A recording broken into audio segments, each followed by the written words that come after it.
Ito ay rated SPG. Striktong patnubay at gabay ng magulang ang kailangan. Maaaring may masiselang tema, lengguwahe, karahasan, sexual, horror o droga na hindi angkop sa mga bata. Kinabahan na ng sobra si Jackie dahil mapatalsik na nga sila sa kanilang pwesto sa munisipyo. Lalong lumala pa dahil lumalaki na ang nagpoprotestang mga tao laban sa kanila. Halos mapraning na si Jackie sa kakaisip kung paano nila malulusutan ang kanilang problema. Natanggap ni Roberto na tuluyang babagsak ang mga gerero. Gagawin niya ang lahat kahit ikamatay pa man niya ito. Inutos na rin ni Rigor sa kanyang mga kasakupan na mga pulis. Kailangang mapahinto nila ang mga taong dumadami na nagprotesta laban sa mga gerero. Tulutan niyang gumamit ng dahas ang mga kapulisan para mapatigil lang ang mga nagpoprotesta. Habang si Miguelito inaabangan naman ng maraming tao na pinagmumura at wala nga raw itong kwenta bilang galit na galit ang taong bayan sa kanya. Hindi siya tinigilan hanggang saan man siya magpunta. Kitang-kita naman nila ni Tanggol na sumusugod ang mga tao sa kanya,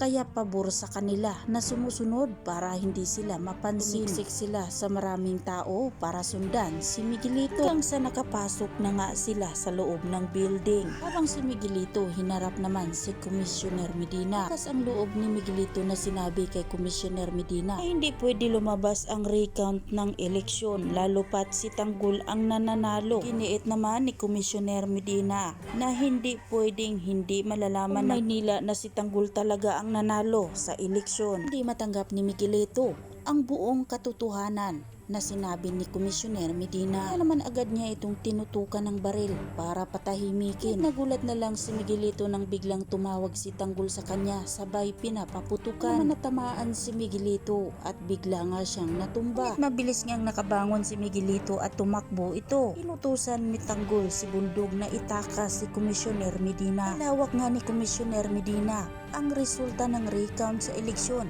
at si Tanggol talaga ang nanalo.